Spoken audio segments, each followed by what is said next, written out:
Polemik kasus dugaan perselingkuhan yang menyeret nama mantan Gubernur Jawa Barat Ridwan Kamil dengan Lisa Mariana kini memasuki babak baru. Di tengah kontroversi yang ramai dibicarakan publik, Lisa Mariana secara mengejutkan melayangkan gugatan perdata terhadap RK di Pengadilan Negeri Bandung. Sidang perdana terkait gugatan ini dijadwalkan digelar hari ini, di mana agenda utamanya adalah pemanggilan para pihak yang berseteru.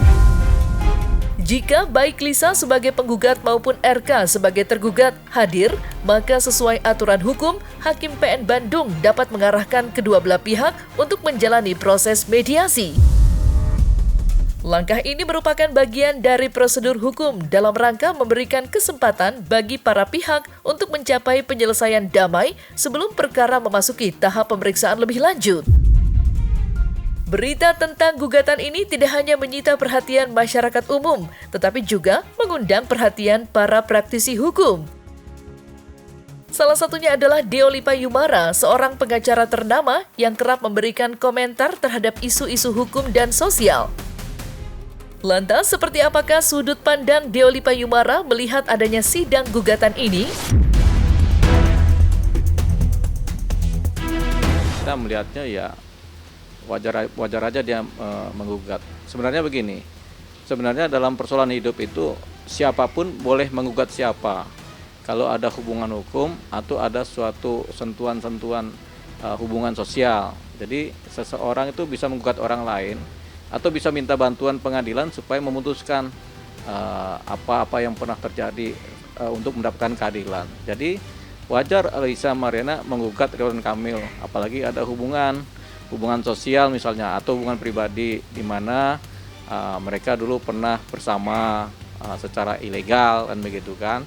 Nah, kemudian seorang Lisa Mariana kemudian meminta supaya tolong dong, saya ini nggak adil ini, Ridwan Kamil menggugat. Nah, pertanyaannya, apakah gugatan-gugatan ini kemudian memenuhi unsur untuk diadili? Sebenarnya setiap gugatan ketika diajukan oleh siapapun kepada siapapun boleh kemudian diterima oleh pengadilan. Jadi karena pengadilan harus menerima setiap gugatan.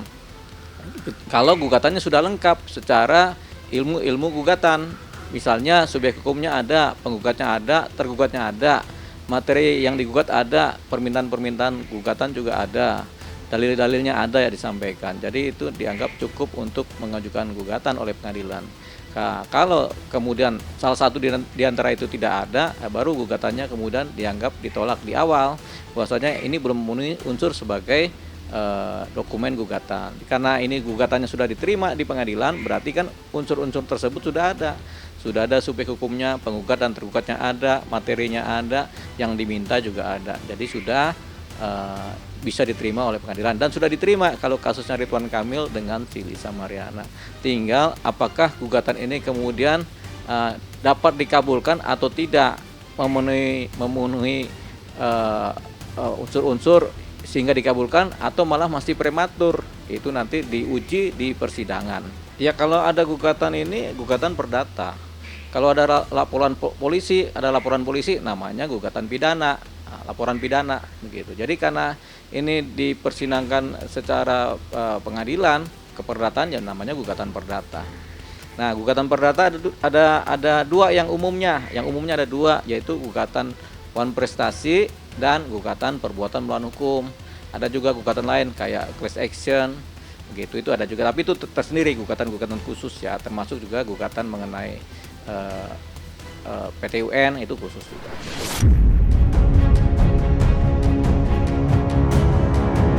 Sebelum Lisa Mariana melayangkan gugatan perdata di Pengadilan Negeri Bandung, Ridwan Kamil telah lebih dulu mengambil langkah hukum dengan melaporkan Lisa atas dugaan pencemaran nama baik. Laporan ini menunjukkan bahwa RK tidak tinggal diam menghadapi tuduhan yang selama ini ramai dibicarakan. Saat ini, laporan tersebut tengah ditangani oleh Barreskrim Polri yang melakukan pendalaman untuk memastikan apakah ada unsur pidana dalam kasus ini. Pendalaman kasus pencemaran nama baik ini menjadi langkah penting untuk menentukan arah hukum selanjutnya. Lalu, apakah laporan Ridwan Kamil ini memiliki keterkaitan dengan gugatan perdata yang dilaporkan oleh Lisa?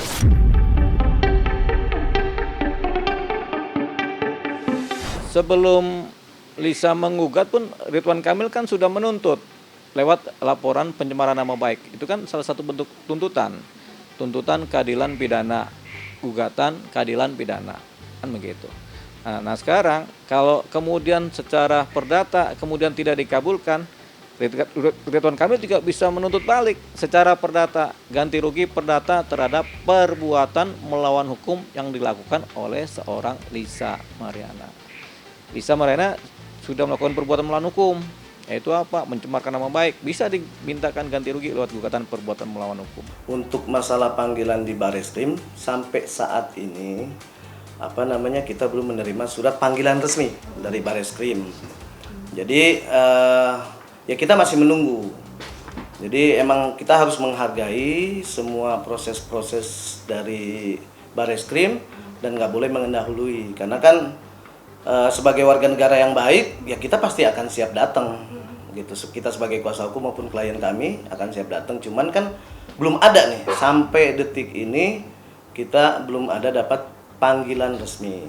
Menurut aku alangkah baiknya kegaduhan ini segera berakhir dan selesai, itu aja. Gitu. Jadi bukan cuma omong-omong aja.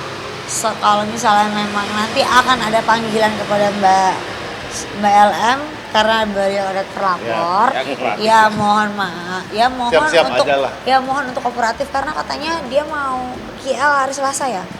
Ya bisa pulang kali ya dari KL ya. Pasti siap.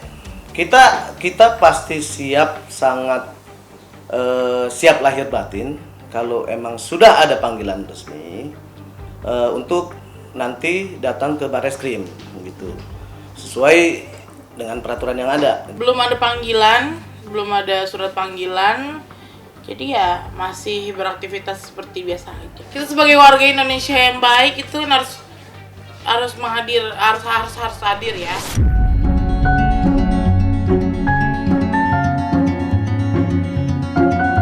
Di tengah polemik yang melibatkan Ridwan Kamil dan Lisa Mariana, situasi menjadi semakin rumit dengan kemunculan sosok pria bernama Revelino.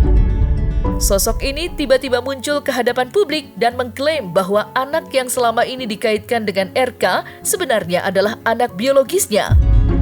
Pernyataan Revelino menjadi babak baru dalam kasus ini, menambah lapisan kompleksitas yang sudah penuh intrik. Revelino yang kini menjadi sorotan secara terbuka menyampaikan keinginannya untuk menyelesaikan persoalan ini melalui jalur ilmiah. Ia meminta agar segera dilakukan tes DNA sebagai langkah untuk memastikan kebenaran dari klaim tersebut. Lantas seperti apa tanggapan Deoli Payumara terkait kehadiran sosok Revelino di tengah panasnya kasus ini?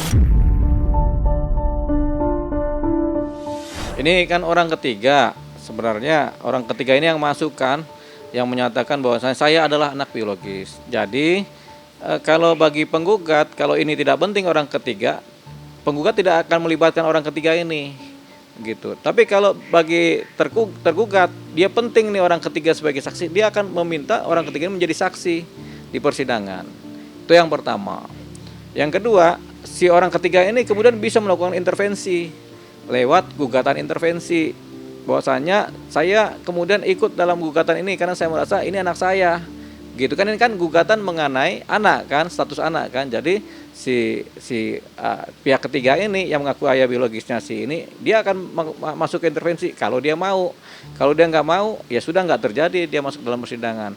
Kalau tergugat juga nggak mau ngajak dia, nggak jadi di dalam masuk dalam persidangan. Jadi cuman cerita-cerita gosip-gosip aja lah yang dibuat oleh si pihak ketiga ini. Tapi kalau dia merasa berkepentingan, dia harusnya melakukan gugatan intervensi ke dalam persidangan yang ada di wilayahnya si Lisa sebagai penggugat. Nah, dia harus mempertahankan dia punya statement ini ketika ada persoalan kemudian menjadi suatu persoalan perselisihan hukum di persidangan. Jadi si Revalino ini sebagai yang mengaku anak ini, dia harus ada akan gugatan intervensi, pertanggungjawaban terhadap apa yang dia sampaikan di publik. Jadi dia harus melakukan gugatan intervensi untuk menyatakan bahwasanya ini adalah anak saya. Jadi ada gugatan Lisa, ada gugatan intervensi dari seorang Revalino. Nanti ada tergugatnya yaitu si Ridwan Kamil kan begitu. Jadi itu yang paling tepat karena dia sudah menyatakan secara publik bahwasanya anak ini adalah anak saya, dia harus memperjuangkan ini sebagai bentuk pertanggungjawaban omongan atau statement yang disampaikan di publik. Cuman kalau kita berbicara masalah tes DNA, ya klien kami minta itu bisa berjalan dengan netral dan sesuai prosedural. Karena sampai sekarang kami pihak kuasa hukum sangat meyakinin dengan proses kinerja dari kepolisian pasti bekerja dengan profesional dan akan terbukanya dengan profesional untuk masalah perkara antara LM dan RK ini. Kalau update terbaru, klien kami ini sudah diperiksa yang kedua kali. Terakhir kemarin kami berkomunikasi dengan teman-teman Mabes Polri, mereka sedikit memberikan bocoran bahwa proses ini sudah naik ke proses penyidikan, kan begitu. Artinya tidak menutup kemungkinan persoalan ini kan akan mengerucut, kan begitu. Yang jelas Repelino ini sudah diperiksa untuk kedua kalinya, statusnya sudah naik sidik, dan tentu proses ini akan muaranya kan tetap tes DNA. Gitu. Jadi memang aku fokus ke proses hukumnya bersama Bapak RK aja gitu. Nggak mau ada yang lain-lain.